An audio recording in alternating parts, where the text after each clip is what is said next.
لبیک لبیک یا رسول اللہ صلی اللہ علیہ وسلم، تاجدار ختم نبوت، زندہ باد زندہ باد زندہ باد، من سب نبیا فاقتلوہ۔ آج اہم مسئلے پر گفتگو کرنا چاہ رہا ہوں، اور وہ یہ ہے کہ فرانس کے خنزیروں نے میرے نبی پاک صلی اللہ علیہ وسلم کے خاکے بنائے، یعنی کارٹون بنائے، اور سرکاری عمارتوں پر انہوں نے آویزہ کیے۔ جب سرکاری عمارتوں پہ آویزہ کیا انہوں نے، تو یہ مرحلہ عالم اسلام کے منہ پر ایک بہت بڑا تماچا تھا۔ پاکستان میں رہنے والے مسلمانوں کے لیے، دنیا جہان میں رہنے والے مسلمانوں کے منہ پر یہ ایک بہت بڑا تماچا تھا کہ اگر کسی کے باپ کا کارٹون بنایا جائے یا کسی کے ماں کا کارٹون بنا کے چوراہے پہ لگایا جائے، اس کو بہت غیرت آتی ہے، بہت پریشان ہوتا ہے، وہ آپے سے باہر ہوتا ہے کہ کس نے یہ کارٹون بنایا اور کس نے لگایا چوراہے پہ، کون ہے، کیا نام ہے اس کا، مارنے دوڑنے کو لگتا ہے۔ پوچھا جائے کیا ہوا، بولا میرے ماں کے یا باپ کا کارٹون بنا دیا۔ بڑی غیرت کھاتا ہے انسان۔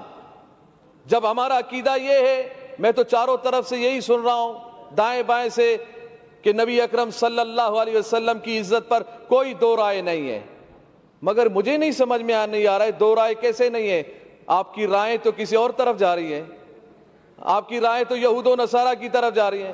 آپ تو برطانیہ کو خوش کر رہے ہیں، آپ تو یہود و نصارہ کو خوش کر رہے ہیں۔ کہیں برطانیہ ناراض نہ ہو، کہیں امریکہ ناراض نہ ہو، کہیں فرانس ناراض نہ ہو، کہیں یہ کافر یہود و نصارہ ناراض نہ ہو جائے، اور یہ ناراض ہو جائیں گے تو ہم مر جائیں گے، ہم بھوکے مر جائیں گے۔ کیا ہم بھوک سے، اس خوف سے ہم ڈر رہے ہیں؟ بھوکے تو ویسے ہی نڈھال ہے پاکستانی۔ مہنگائی دیکھیں، افلاس دیکھیں، بے روزگاری دیکھیں، ملک کا کیا حال بنا ہوا ہے۔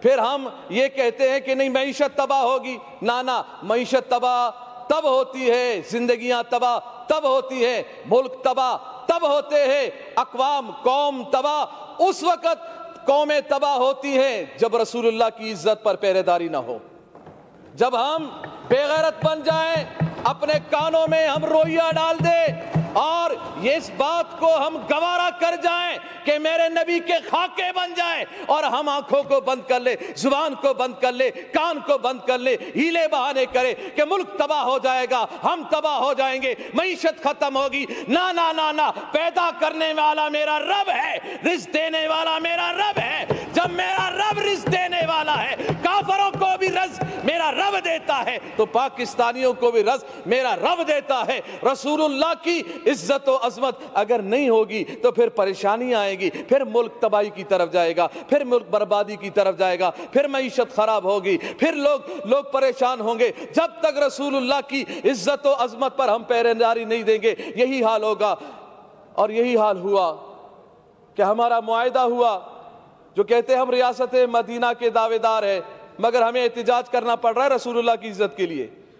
آپ اگر ریاست مدینہ کے آپ دعوے دار ہیں تو پھر آپ کا کام تھا کہ ہم سے پوچھے بغیر، ہمارے احتجاج کیے بغیر، ہمارے اسمبلیوں میں بولے بغیر، ہمارے روڈوں پہ آئے بغیر، یہ کان سے پکڑ کر سفیر کو نکال دیتے اور کہہ دیتے کہ ہم اس خنزیر کو برداشت نہیں کرتے جس کے ملک نے ہمارے نبی کی گستاخی کی ہے۔ اور یہ بات کی جا رہی ہے جی ہم اگر سفیر کو نکال دیں تو پھر کیا اس بات کی گارنٹی ہے کہ پھر وہ گستاخی نہیں کریں گے، وہ گستاخی نہیں کریں گے۔ وزیر اعظم صاحب نے یہی بات کی ہے، وہ تو پھر گستاخی کریں گے۔ ارے یہ کون سی بات ہو گئی؟ جب تم نے اس بھارت کے پائلٹ کو نکالا تھا ادھر سے پاکستان سے، جب ان کے حوالے کیا تھا تو یہ بات کیوں نہیں کی کہ اب تو ہم حوالے کر رہے ہیں؟ اس بات کی گارنٹی کیا ہے کہ وہ پھر حملہ نہیں کرے گا؟ وہ تو پھر بھی حملہ کر رہا ہے، وہ تو بارڈروں پہ حملہ کر رہا ہے، وہ کشمیریوں پہ حملہ کر رہا ہے، مسلمانوں پہ حملہ کر رہا ہے۔ یہ فلسفہ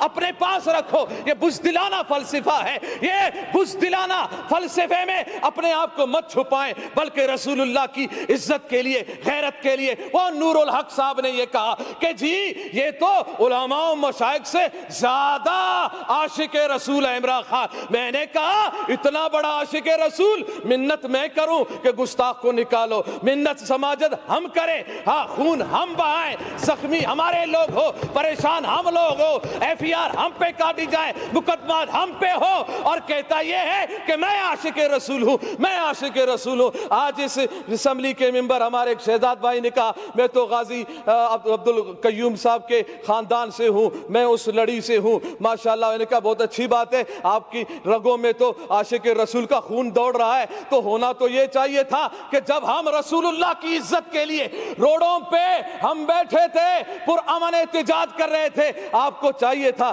یا تو آپ استعفیٰ لکھ کے دے دیتے رسول اللہ کی عزت کے لیے, یا تو پھر روڈوں پہ ہمارے ساتھ بھی آ کے بیٹھ جاتے. ہم پہ گولیاں بھی چلائی گئی ہے, ہمارے کانوں کی قریب سے گولیاں گئی ہیں, ہمارے نوجوانوں کے ہاتھوں میں اسلحہ نہیں تھے, رسول اللہ کی عزت کی بات تھی, زبانوں پہ رسول اللہ کی وفاداری کی بات تھی. ہم ادھر احتجاج کر رہے تھے, پرامن احتجاج کر رہے تھے, روڈوں پہ بیٹھے ہوئے تھے, قرآن خوانی ہو رہی تھی, نعت خوانی ہو رہی تھی, رسول اللہ صلی اللہ علیہ وسلم کی تعریف و ثنا ہو رہی تھی. ہاں اگر برا کہا جا رہا تھا تو گستاخان رسول کو برا کہا جا رہا تھا, ان کے حامیوں کو برا کہا جا رہا تھا. اگر برا لگنا تھا, گولیاں چلانے تھی تو ان پہ گولیاں چلاتے, ان پہ ظلم ڈھاتے جنہوں نے گستاخی کی تھی. مگر تم نے وہ طاقت ہی نہ رہی, نہ تم میں وہ سمت رہی, نہ تم میں وہ رسول اللہ کی محبت کی اصل جھلک نظر آئی کہ تم نکال دیتے, تم کہہ دیتے کہ نا نا نا نا, جس نے رسول اللہ کی گستاخی کی ہے ہم اس کو برداشت نہیں کرتے ہیں.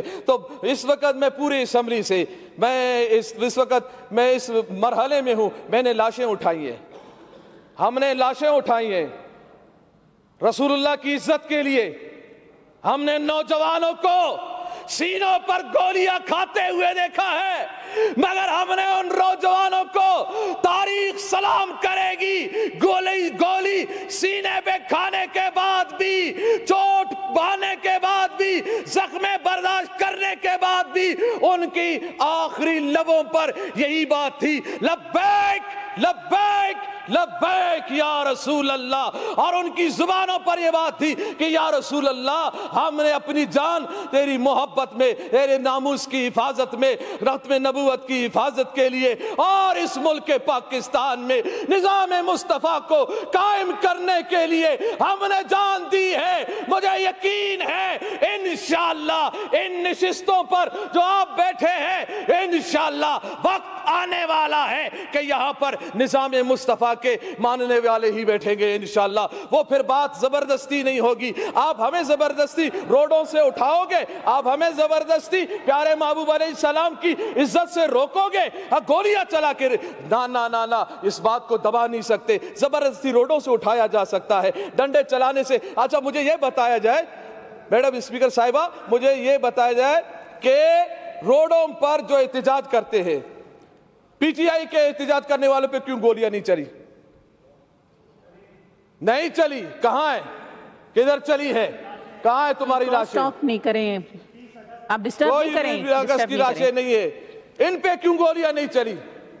دوسروں پہ گولیاں کیوں نہیں چلی؟ دوسروں پہ ظلم و ستم کیوں نہیں ہوئے؟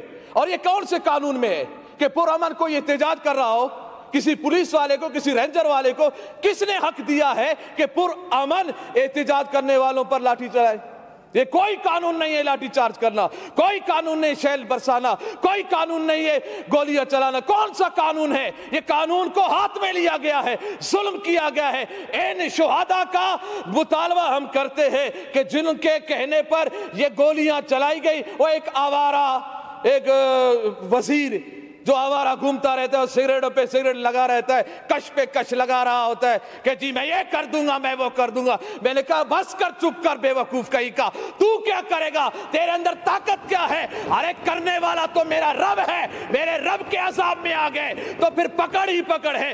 ان بطش ربک لشدید, تیرے رب کا پکڑ بہت سخت ہے, چیخیں نکلیں گی. یہ 2 دن کی کرسی ہے, اس ہوس میں مت رہو, اس ہوس میں مت رہو کہ ہم 2 دن ہمارے پاس حکومت ہے. طاقت ہے، اس طاقت کے بل بلتے پر ہم جو چاہیں جیسا چاہیں کرتے رہیں گے، ہم عہد شکنی کریں، ہم رسول اللہ کے غلاموں پر گولیاں چلائیں، نہ نہ نہ، یہ گستاخی یہ رسول کو ہم کبھی برداشت نہیں کریں گے۔ ابھی بھی ہمارا مطالبہ اس بات پہ ہم روڈوں سے اٹھے ہیں کہ انہوں نے اس جو ہمارا معاہدہ تھا اس کو اسمبلی میں لایا گیا، اور اس میں یہی بات ہے اہم کہ پیارے محبوب علیہ السلام کی جو گستاخی کی ہے فرانس نے، اس کے سفیر کو ملک بدر کیا جائے گا۔ ہم اس جملے جب یہ اتنی بات ہو گئی، ہمارا کون سا بڑا مطالبہ تھا، اتنی بات تھی نا کہ سفیر نکالا جائے۔ سفیر نکالنا کون سی بات ہے، چھوٹی چھوٹی باتوں پہ بھی سفیر کو نکالا جاتا ہے، ملک بدر کیا جاتا ہے۔ بس اسی دعا کے ساتھ کہ اللہ تعالیٰ پاکستان میں نظام مصطفیٰ صلی اللہ علیہ وسلم قائم فرمائے، اس کے اسباب و ذرائع بتائے، اور اللہ تعالیٰ دین دشمنوں کو نیست و نابود فرمائے۔ لبیک لبیک لبیک یا رسول اللہ۔